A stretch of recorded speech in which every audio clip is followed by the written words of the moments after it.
नमस्कार साथियों। आज अपने औसत की अंतिम क्लास है और इसमें कुछ प्रश्न बाकी रह गए जिनको अपन पढ़ेंगे अभी। पहला, 5 क्रमागत धनात्मक पूर्णांकों के वर्गों का औसत 66 है, तो इन पूर्णांकों का औसत क्या होगा। 5 क्रमागत धनात्मक पूर्णांक है और उनके वर्गों का औसत दिया हुआ है 66, तो इन पूर्णांकों का औसत क्या होगा। अब देखो, धनात्मक पूर्णांक इस तरीके से कि एक पूर्णांक मान लीजिए x, दूसरा इससे एक अधिक x+1, फिर एक और अधिक x+2। अब दो पहले के मान लीजिए ताकि बीच में औसत x रह जाए, x-1, x-2। दो पहले के दो बाद के, बीच में औसत x जिसको अपने को ज्ञात करना है। पूर्णांकों का औसत x मान लिया। दो पूर्णांक इससे पहले होंगे, दो पूर्णांक इसके बाद में होंगे। दो पहले के पूर्णांक तो एक एक घटा लीजिए, बाद में मतलब एक एक जोड़ लीजिए। ये 5 पूर्णांक हो गए धनात्मक। अब इनके वर्गों का औसत आपको दिया हुआ है 66, वर्गों का औसत। तो आप यहां से वर्गों का औसत ज्ञात करेंगे तो वर्ग करेंगे। वर्ग x-2 का, x-2 का वर्ग प्लस x-1 का वर्ग प्लस x का वर्ग प्लस x+1 का वर्ग प्लस x+2 का वर्ग, ये वर्गों का योग है। और इसके अंदर भाग दे देंगे किसका, 5 का। 5 संख्या है, 5 का भाग देंगे, ये औसत आ जाएगा। और ये औसत प्रश्न में दे रखा है कितना है, 66 है, बराबर 66 लिख लो। वर्गों का औसत, तो पहले वर्गों का योग करेंगे, उसके बाद 5 संख्या इसलिए 5 का भाग देंगे और बराबर इनका औसत कितना लिखना है, 66 लिखना है। अब x-2 का होल स्क्वायर, तो आप इसको ऐसे लिखेंगे, x² प्लस 2 का स्क्वायर 4 माइनस 2ab। 2ab में 2x आएगा, 4x। इसको एक बार देखते हैं कि ये कैसा है। a-b का होल स्क्वायर, a-b का होल स्क्वायर बराबर होता है a² plus b² minus 2ab। ये फॉर्मूला है a-b के होल स्क्वायर का, a² plus b² minus 2ab। और जहाँ आपको प्रश्न में जो है वो ये है x-2 का होल स्क्वायर, मतलब आप x का स्क्वायर करेंगे प्लस b² मतलब 2 का स्क्वायर करेंगे माइनस 2 गुणा ab। a है x और b है 2, तो ये ऐसे होगा x² प्लस 2 का स्क्वायर 4 और माइनस ये हो जाएगा 4x। x² plus 4 minus 4x, ये पहले पद का होल स्क्वायर से ये लिखा। ऐसा ही इसमें होगा, a² plus b² minus 2ab। a मतलब x का स्क्वायर प्लस b मतलब 1 का स्क्वायर 1 माइनस 2ab 2, और इन दोनों का गुणा करेंगे तो 2x, फिर प्लस ये x² प्लस ये इसका स्क्वायर करेंगे। a प्लस बी का जो होल स्क्वायर होता है, इसमें ज़्यादा अंतर नहीं, प्लस माइनस का ही है। a प्लस बी का होल स्क्वायर बराबर होता है a² plus b² plus 2ab। होता 2ab इसमें भी है लेकिन प्लस 2ab होता है। तो इसका स्क्वायर करेंगे, x+1 का होल स्क्वायर, x+1 का होल स्क्वायर करेंगे तब आएगा x² प्लस 1 का स्क्वायर 1 प्लस इन दोनों का गुणा और 2 से गुणा, तो ये हो जाएगा 2x प्लस इसका भी स्क्वायर करेंगे तो x² प्लस 2 का स्क्वायर 4 प्लस 2ab करेंगे तब ये आएगा 4x और बटे में है 5, इसके भाग में 5 है, बराबर का 66 है, बाद में लिख लेंगे। अब इसमें ये -4x और इधर ये +4x कट देंगे, ये 2x प्लस के ये 2x माइनस के कट गए, बाकी बचे वो जोड़ लेते हैं। बाकी बचा x², ये 1, ये 2, ये 3, ये 4 और 5। x² है 5 बार, तो ये हो जाएगा 5x² प्लस संख्याएं कितनी है 4, ये 1, ये 5 और इधर भी 4 ने 1 5, 5 और 5 कितना हो गया 10, इसके बटे में है 5 और बराबर कितना है 66। अब 5 का भाग जा रहा है दोनों में, इसमें भी 5 का भाग जा रहा है, इसमें भी जा रहा है। 5x² में 5 का भाग देंगे तो भाग जाएगा x² बार, 10 में 5 का भाग देंगे तो 2 बार और बराबर 66। 5 का भाग देंगे तो ये आएगा एक्स स्क्वायर प्लस 2 और बराबर 66। अब प्लस 2 इधर घटा लीजिए, एक्स स्क्वायर बराबर 2 घटेंगे 66 में से तो एक्स स्क्वायर बराबर 64 और एक्स बराबर स्क्वायर इधर आएगा तो रूट हो जाएगा, 64 का वर्गमूल हो जाएगा 8, तो x का मान कितना आएगा 8 आएगा। x मतलब उन पूर्णांकों का औसत है, ये पूर्णांकों का औसत 8 है। बीच वाली संख्या आ गई, आपको पूछी यही है, पूर्णांक पूछे होते तो एक इससे पहले का 7, एक इससे पहले का और 6, एक इसके बाद का 9 और एक इसके बाद का 10। पूर्णांक कौन कौन से होते हैं तो 6, 7, 8, 9 और 10 ये होते, और इनका औसत कितना है तो इनका औसत 8 है। आपको औसत ही पूछा है, x का मान जो है वो औसत है, बीच वाला पूर्णांक है, ये 8 है। तो इस प्रश्न को इस तरीके से हल करना, थोड़ा सा हार्ड प्रश्न है।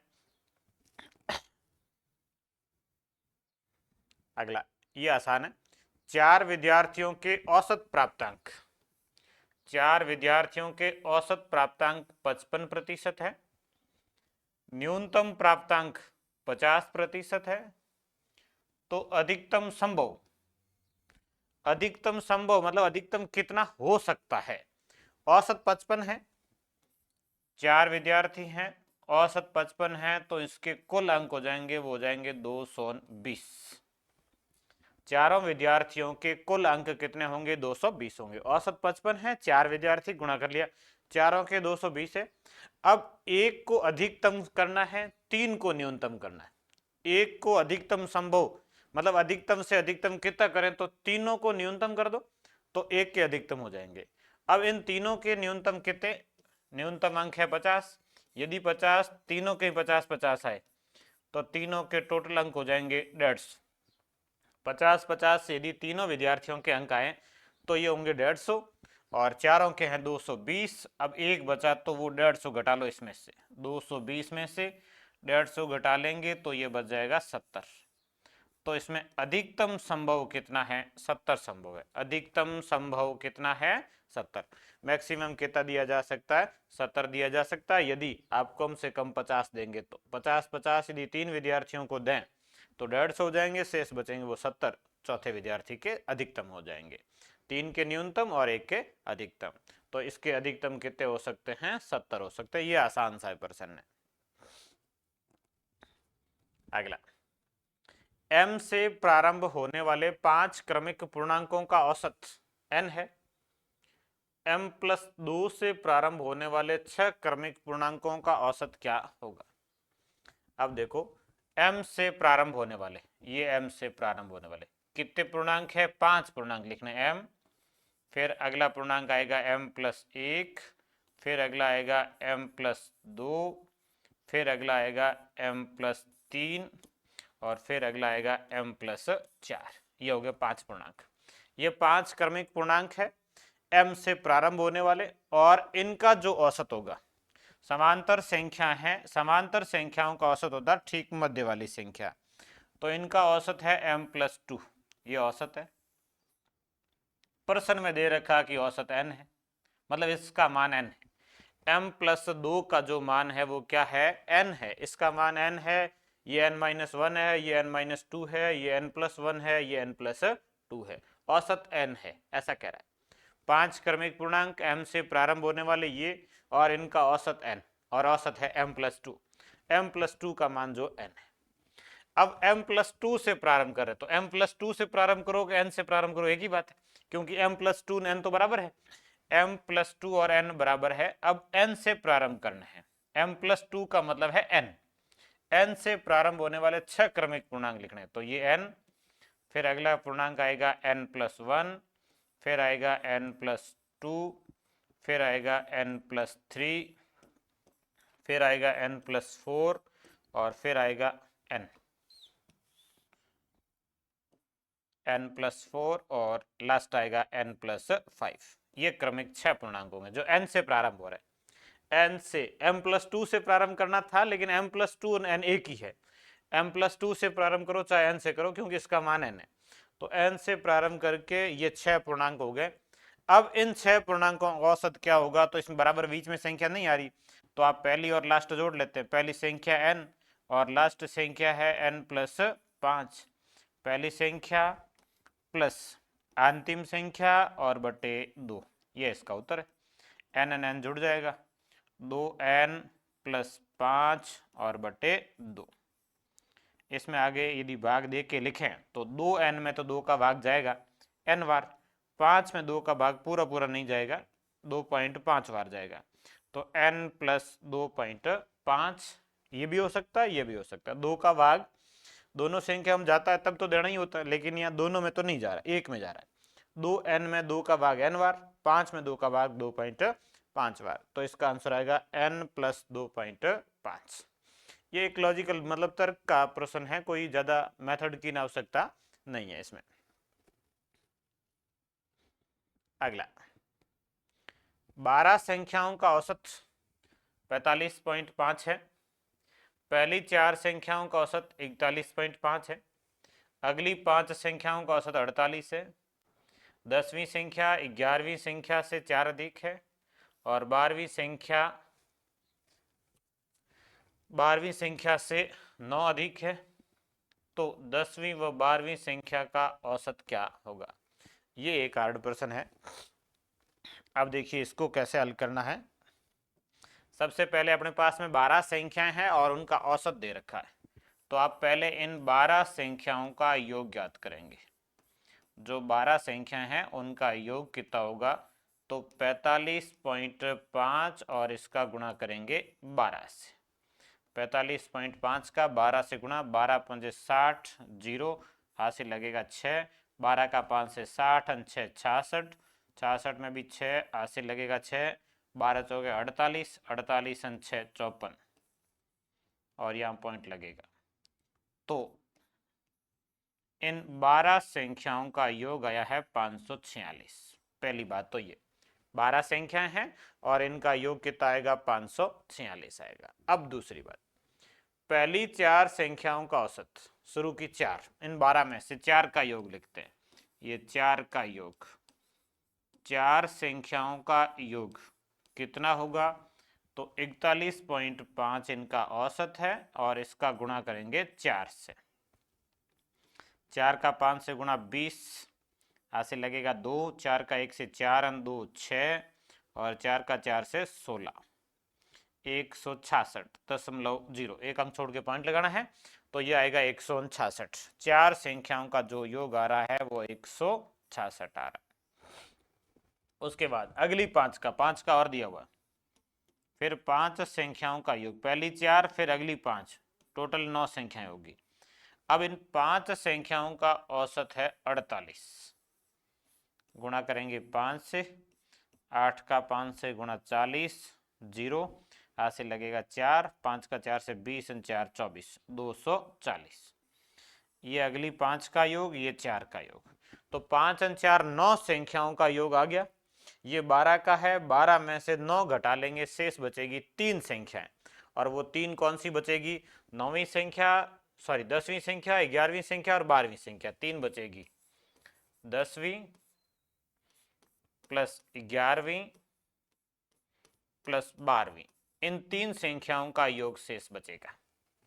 टोटल 12 संख्या, उसमें पहली 4 फिर अगली 5, 5 और 4 9 संख्याओं का योग घटा लें 546 में से। 546 में से ये यदि घटा लेते हैं, इन दोनों का जोड़ कर लेते हैं, 6 6 4 10 हासिल लगेगा 1, 2 2 4, ये 406 है। 546 में से घटा लीजिए, 546 में से 406 घटाएंगे तो 6 में से 6 घटाएंगे 0, और 4 में से 0 घटाएंगे तो 4, और 5 में से 4 घटाएंगे तो 1, तो इनका योग आएगा 140।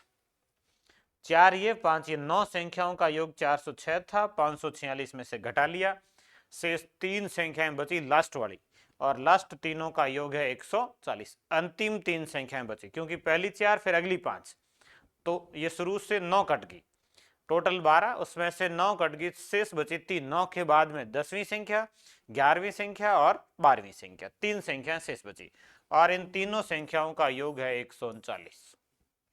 जो शेष 3 संख्याएं बच रही है उन 3 संख्याओं का योग कितना है 140 है। अब प्रश्न में एक शर्त दे रखी है, ये तीनों संख्याएं किस तरीके से, 10वीं संख्या 11वीं से 4 अधिक है और 12वीं संख्या 9 अधिक है।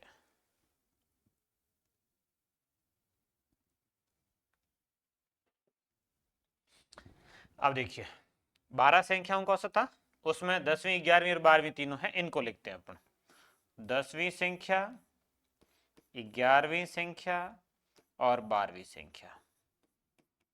देखिए किस तरीके से 10वीं 11वीं 12वीं। 10वीं संख्या 11वीं से 4 अधिक है और 12वीं से 9 अधिक है। बात हो रही है 10वीं संख्या की, जो 11वीं से 4 अधिक है 12वीं से 9 अधिक है। किसी एक को मान लीजिए, जैसे मान लेते हैं अपन 12वीं संख्या को या 10वीं संख्या को या कोई एक को मान लीजिए, 12वीं को मान लेते हैं।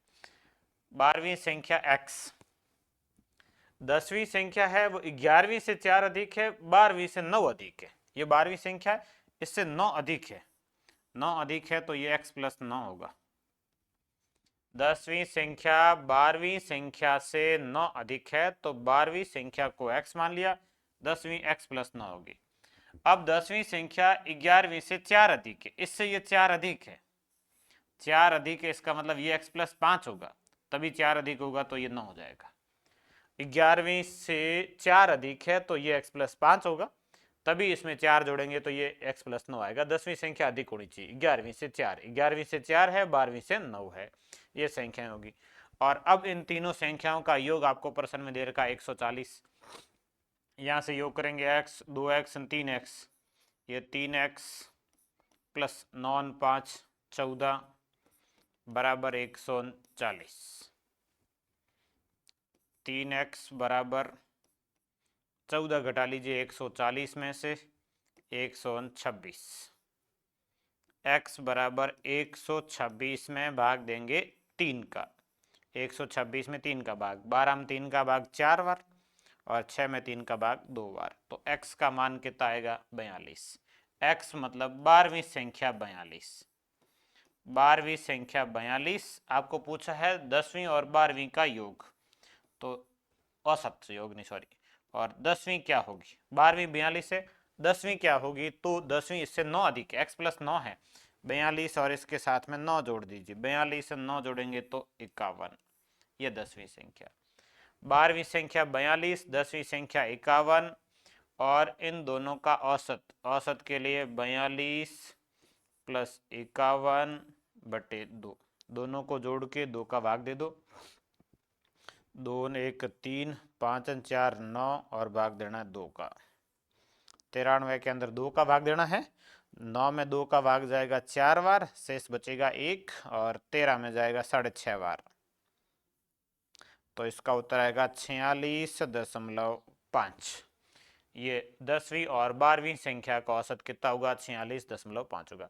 ये एक कैलकुलेशन का प्रश्न है, प्रश्न हार्ड नहीं है लेकिन कैलकुलेशन लंबी है। एक बार वापस देख लेते हैं। 12 संख्याओं का औसत था, पहले 12 का योग ज्ञात किया, फिर 4 का औसत था, 4 का योग ज्ञात किया, फिर अगली 5 का औसत था, 5 का योग ज्ञात किया, 5 और 4 9 संख्याएं होगी, 9 का योग 12 में से घटा लिया, शेष बची 3 संख्याओं का योग, 3 कौन सी, 10वीं 11वीं और 12वीं का योग आया 140। फिर ये जो शर्त थी 10वीं संख्या 11वीं से 4 अधिक है और 12वीं से 9 अधिक है, 12वीं संख्या को मान लिया, 10वीं इससे 9 अधिक है x प्लस 9, और 11वीं से ये 4 अधिक है, तो 4 ऐसे लिखोगे 4 ज्यादा होनी चाहिए तो ये x प्लस 5 होगी, 4 ज्यादा करेंगे तो x प्लस 9 आ जाएगा। फिर इन तीनों का योग लिखा, तीनों का योग 3x और 9 5 14, 3x प्लस 14 140, 3x बराबर 14 घटेंगे 126, x बराबर 3 का भाग दिया 42, और फिर ये 42 है, ये 9 अधिक 51 होगी, 42 और 51 का औसत पूछा है, जोड़ के 93 में 2 का भाग दिया, 46.5 इसका आंसर आ गया। अगला, ये आसान सा प्रश्न है। 1088 वास्तविक संख्याओं का औसत शून्य है। औसत मतलब फिर उनका योग शून्य, इसलिए औसत है, बाकी औसत शून्य नहीं हो सकता। औसत शून्य कब होगा, जब योग शून्य होगा। इतनी सारी संख्याएं हैं, उनका योग शून्य है, तो इनमें से अधिकतम कितनी संख्याएं ऋणात्मक हो सकती है, माइनस की कितनी संख्याएं हो सकती है। यही प्रश्न ऋणात्मक की जगह धनात्मक भी होता है। अधिकतम कितनी संख्या ऋणात्मक हो सकती है और अधिकतम कितनी संख्या धनात्मक हो सकती है। इसका एक लॉजिक देखिए, अपन 5 संख्याओं को लेके चल रहे हैं। मान लीजिए कोई 5 संख्याएं है और उन पांचों संख्याओं का औसत 0 है। 5 संख्याएं मान लीजिए, 5 का औसत 0 है, तो 5 संख्याओं का योग 0 होगा तभी औसत 0 होगा, अन्यथा औसत 0 नहीं हो सकता। तो योग 0 है। अब 5 संख्याओं मान लीजिए 4 संख्याएं ये है धनात्मक, एक संख्या होगी इनके बराबर ऋणात्मक। 4 3 7 2 9 1 10, ये संख्या एक संख्या माइनस किया जाए 10 तो 0 हो सकता है। मतलब जितनी संख्याएं उनमें एक विपरीत संख्या यदि आ भी जाए तो उस पूरे योग को क्या कर सकती है, 0 कर सकती है। अब यही 4 संख्याएं माइनस की होती और एक संख्या प्लस की होती तो भी उसको क्या कर सकती थी, 0 कर सकती थी। मतलब एक संख्या को छोड़ के बाकी सारी संख्याएं अलग चिन्ह की हो सकती है। एक माइनस की और बाकी प्लस की भी हो सकती है, 0 हो जाएगा, और एक प्लस की और बाकी माइनस की होगी तो भी 0 हो जाएगा। अब ये प्रश्न कह रहा है कि अधिकतम कितनी संख्या ऋणात्मक हो सकती है चाहे कितनी धनात्मक हो सकती है। तो एक को छोड़ के बाकी सारी अधिकतम कितनी ऋणात्मक हो सकती है, तो 4 हो सकती है। अधिकतम 4 ऋणात्मक हो सकती है, 5 इनके बराबर आते ही 0 हो जाएगी। भाई जितनी 4 ऋणात्मक है उनका योग होगा उसके बराबर, यदि एक धनात्मक आई तो योग क्या हो जाएगा, 0 हो जाएगा। तो ऐसा जब भी प्रश्न है, चाहे धनात्मक पूछे चाहे ऋणात्मक पूछे, एक छोड़ के बाकी संख्याएं हो सकती है। अधिकतम पूछे तो एक छोड़ के, न्यूनतम पूछे तो एक, न्यूनतम कितनी हो सकती है तो एक, अधिकतम कितनी हो सकती है तो एक को छोड़ के बाकी सारी संख्याएं कितनी है, 1088 है, उसमें एक को छोड़ दो, बाकी सारी संख्याएं 1087 संख्याएं ये जो है ये ऋणात्मक हो सकती है, ये संख्याएं धनात्मक भी हो सकती है। उससे कोई फर्क नहीं पड़ता कि प्रश्न कौन सा पूछा है। आपको अधिकतम पूछा है तो एक घटा के लिख दो और न्यूनतम पूछा है तो एक लिख लो। ये प्रश्न दो तरीकों से, अधिकतम पूछे तो जितनी संख्या उसमें से एक कम कर लो, चाहे ऋणात्मक पूछे चाहे धनात्मक पूछे, और न्यूनतम पूछे तो एक उत्तर आएगा। यदि इस ऐसे प्रश्नों में न्यूनतम कितनी संख्याएं हो सकती है तो एक, अधिकतम कितनी हो सकती है तो एक को छोड़कर शेष सारी संख्याएं विपरीत चिन्ह की हो सकती है और वो उस योगफल को 0 कर सकती है। अगला, n संख्याओं का औसत a है। n संख्याएं, इनका औसत a है। पहली संख्या में 2 जोड़ दिया जाए, दूसरी संख्या में 4 जोड़ दिया जाए, तीसरी संख्या में 8 जोड़ दिया जाए, और इस प्रकार आगे की संख्याओं को भी आगे बढ़ाया जाए तो नई संख्याओं का औसत क्या होगा। अब देखो, जितना जोड़ेंगे वहां से औसत बढ़ेगा। n संख्याओं का योग आएगा, वो n संख्याओं का औसत a है, योग आएगा वो आएगा na। योग कितना आएगा, na। अब पहली संख्या में 2 जोड़ रहे हैं, दूसरी संख्या में 4 जोड़ रहे हैं, तीसरी संख्या में 8 जोड़ रहे हैं, इस तरीके से जोड़ रहे हैं। अब ये संख्याओं में जोड़ेंगे, पहली संख्या में 2 जोड़ा, दूसरी में ये nवीं संख्या में क्या जोड़ेंगे तो 2 की पावर n जोड़ेंगे। nवीं संख्या है, लास्ट n संख्या है, तो nवीं संख्या में क्या जुड़ेगा, 2 की पावर, क्योंकि पहली संख्या में 2 की पावर 1 जुड़ा है। ये भाई पहली संख्या में 2 की पावर 1 जुड़ा है, दूसरी संख्या में 2 की पावर 2 जुड़ा है, तीसरी संख्या में 2 की पावर 3 जुड़ा है। इस प्रकार nवीं संख्या में 2 की पावर n जुड़ेगा और इसके अंदर वापस जितनी संख्या है उसका भाग दे दे तो औसत इतना बढ़ जाएगा। भाई जैसे कुछ संख्या है उसमें कुछ जोड़ने से औसत कितना बढ़ेगा, तो योग कितना बढ़ा उसमें संख्याओं का भाग देके जोड़ लो, इतना औसत बढ़ेगा। पहले का औसत a है और ये नया औसत है, या फिर उस a के साथ में इसको जोड़ लो और फिर वापस n का भाग दे दो। ये पहले का योग है na और इसके साथ में ये जो बढ़ाया इसको जोड़ लेते हैं। बढ़ाया ये है 2 की पावर 1 प्लस 2 की पावर 2 प्लस 2 की पावर 3 प्लस डैश डैश, ऐसे ही 2 की पावर n तक, ये नया योग हो जाएगा। और इसके अंदर वापस यदि n का भाग दे दे तो औसत आ जाएगा। ये इसके अंदर वापस किसका भाग देंगे, n का। एक तरीका ये, नहीं तो इसके अंदर n का भाग दे दो, औसत के साथ जोड़ दो, a के साथ में इसको जोड़ दो, या ये नया योग है और उसके में वापस n का भाग देंगे तो औसत आ जाएगा। अब समस्या आती है इस योग को ज्ञात कैसे करेंगे। ये योग है जो, इस योग को ज्ञात कैसे करेंगे, कितना होगा, 2 की पावर 1 प्लस 2 की पावर 2, 2 की पावर 3, इस तरीके से 2 की पावर n, ये जो ज्ञात करना उसमें बाकी तो कोई दिक्कत नहीं। मेन ये है, ये एक गुणोत्तर श्रेणी है। इससे पहले भी अपने एक प्रश्न आया था गुणोत्तर श्रेणी का। गुणोत्तर श्रेणी के योगफल का सूत्र भी लिखा था, a कोष्टक r की power n minus 1 upon r minus 1। ये गुणोत्तर श्रेणी के योगफल का सूत्र है। a प्रथम पद, यहाँ प्रथम पद है 2, r सार्वनुपात, दूसरे पद में पहले पद का भाग देंगे, 4 में 2 का भाग देंगे 2 बार, पदों की संख्या यहाँ n ही है, -1 और बटे में r माइनस 1, r2 और -1। तो ये जो आएगा ये आएगा 2 कोष्टक 2 की पावर n माइनस 1। ये गुणोत्तर श्रेणी का योगफल, 2 कोष्टक 2 की पावर n माइनस 1। तो ये जो योगफल है ये आएगा, तो ये na प्लस 2 कोष्टक 2 की पावर n माइनस 1 और बटे में n, ये उत्तर है इसका। नया जो औसत होगा वो ये होगा Na प्लस, ये तो पहले का योग था, ये इसके साथ में जो बढ़ा वो योग है, और टोटल योग के अंदर वापस जितनी संख्या उसका भाग देंगे तो औसत आ जाएगा, संख्या n ही है। ये 2 कोष्टक 2 की पावर n माइनस 1 और बटे में n, ये नया औसत होगा। इस तरीके से इसका उत्तर आएगा। थोड़ा सा ये कैलकुलेशन के हिसाब से हार्ड है, गुणोत्तर श्रेणी का आपको सूत्र आना चाहिए। गुणोत्तर श्रेणी का सूत्र आता है तो आप प्रश्न को कर सकते हैं।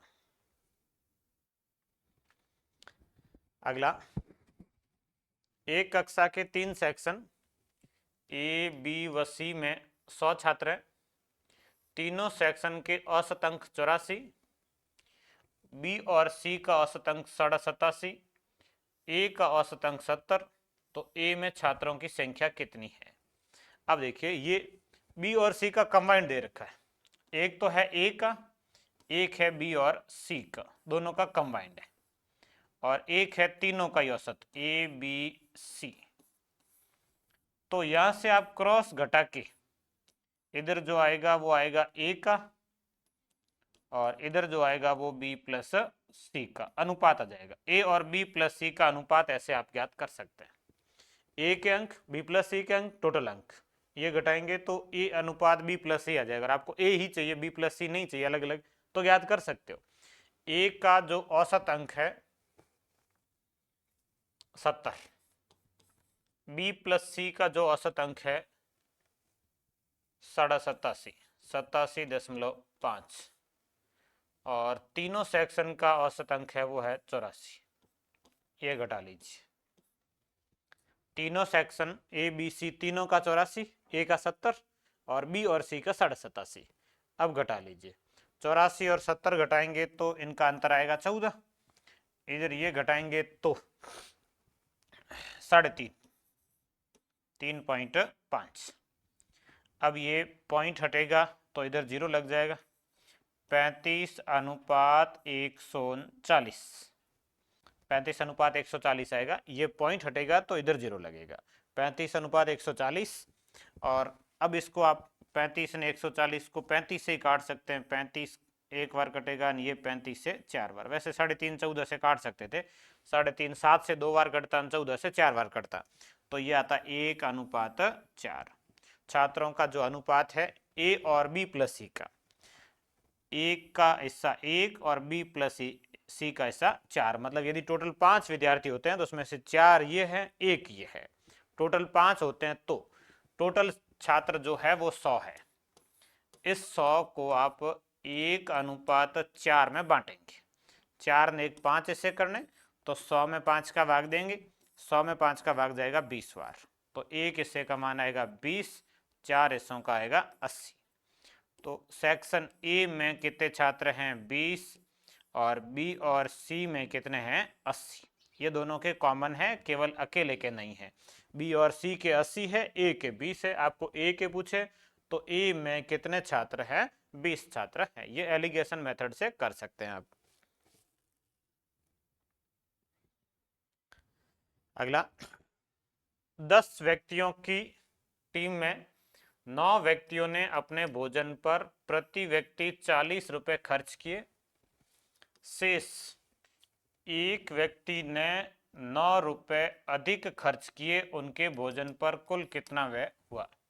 शेष एक व्यक्ति ने 9 रुपए अधिक खर्च किए हैं, तो उनके भोजन पर कुल कितना व्यय हुआ है।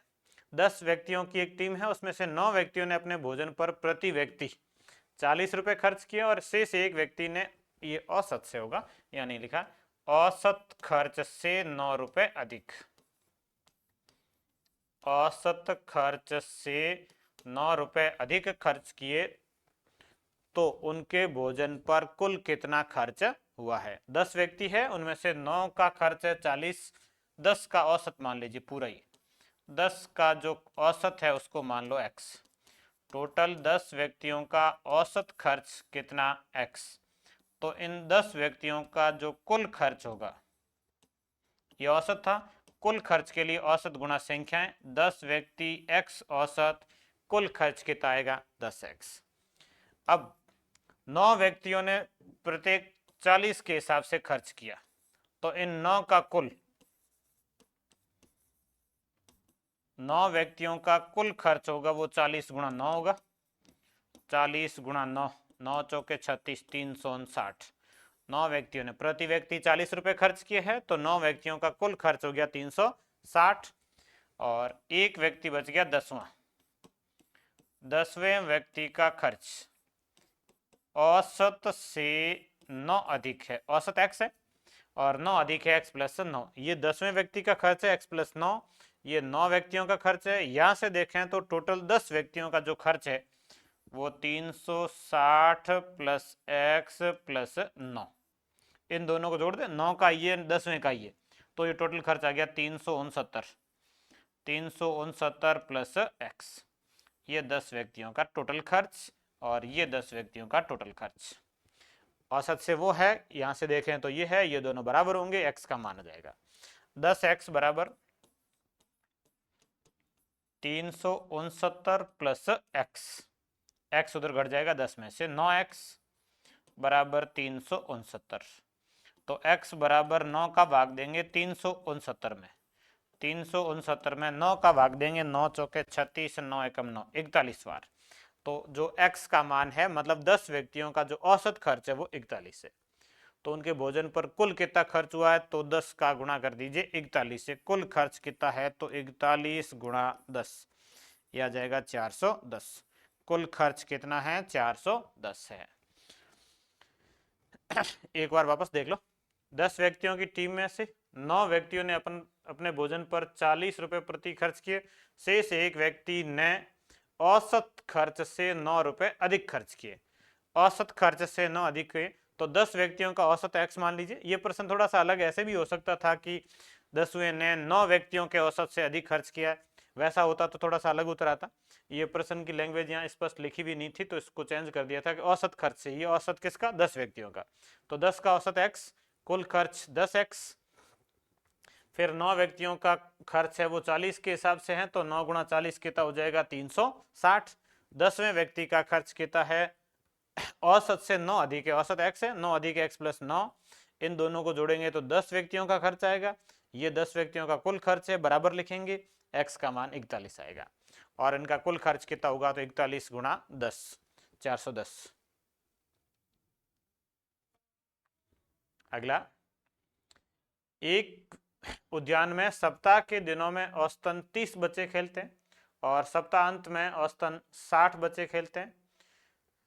शनिवार से शुरू होने वाले जून के महीने में उद्यान में प्रतिदिन खेलने वाले बच्चों की औसत संख्या ज्ञात करो। सप्ताह के दिनों में औसतन 30 बच्चे खेलते हैं, सप्ताह के दिनों में मतलब 7 दिनों में, और सप्ताह अंत में औसतन 60 बच्चे खेलते हैं, मतलब ये प्रश्न थोड़ी सी मिस्टेक है, सप्ताह के 6 दिनों के होंगे और ये 7वें दिन का है, 7वें दिन का मतलब औसत है 60 बच्चे खेलते हैं। शनिवार से शुरू होने वाले सप्ताह अंत मतलब ये रविवार है,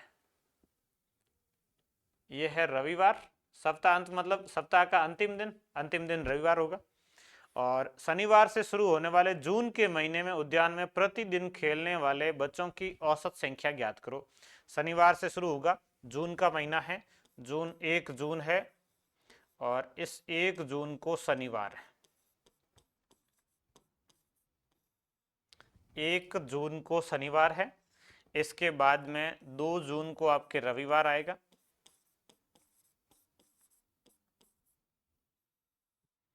उसके बाद 2 के बाद वापस 7 जोड़ेंगे तो 9 जून को रविवार आएगा, 9 7 16 जून को रविवार आएगा, 16 7 23 जून को रविवार आएगा, 23 7 30 जून को रविवार आएगा। ये तो होंगे रविवार।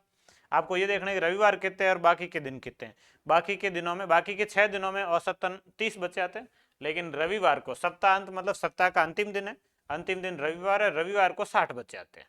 अब कैलकुलेट ही करना है। बात यह है कि इस जून के महीने में, महीना जून का 30 दिनों का,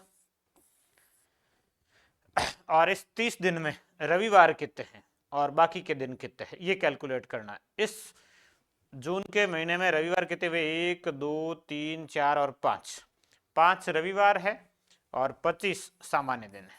25 दिन वो और 5 रविवार। रविवार को बच्चे आते हैं 60 और बाकी दिनों में आते हैं 30। ये कुल कितने होंगे, जोड़ के 9 का भाग दे दो। तो इसमें जून के महीने में शनिवार से शुरू होने वाले में 25 दिन सामान्य, 5 दिन रविवार। रविवार को औसतन बच्चे आते हैं 60, सामान्य दिनों में बच्चे आते हैं 30, बाकी के 6 दिनों में 30 आते हैं, रविवार को 60 आते हैं। तो टोटल 25 दिनों के 25 या 75 750 बच्चे आएंगे और ये 6 5 30 300 ही आएंगे। 750 और 3 1050 बच्चे आएंगे टोटल पूरे महीने में। आपको पूछा है प्रतिदिन, प्रतिदिन कितने आएंगे, तो इसके अंदर 30 दिनों का भाग दे देंगे, 0 कट जाएगा, 105 में 3 का भाग 35 बार। प्रतिदिन औसत कितने बच्चे आएंगे, तो 35 बच्चे आएंगे। ये इस तरीके से हल करना। ये कोई कैलकुलेशन का ही प्रश्न है, कोई खास नहीं। कई बार ऐसा आता है प्रश्न कंफ्यूज होते हैं कि क्या पूछना चाह रहा है। सप्ताह के दिनों में औसतन 30, मतलब 6 दिनों में नॉर्मली 30 आते हैं। सप्ताहांत मतलब रविवार को 60 बच्चे आते हैं।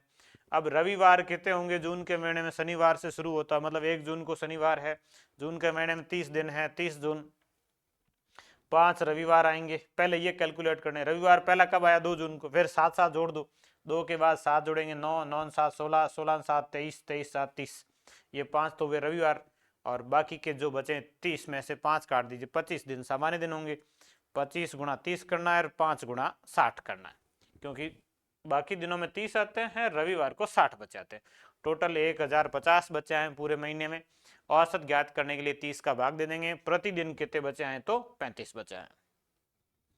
ये अपने औसत का अंतिम प्रश्न है, सरल ही है। कुछ व्यक्तियों के एक समूह में व्यापारियों का वर्ग ए तथा नौकरी करने वालों का वर्ग बी।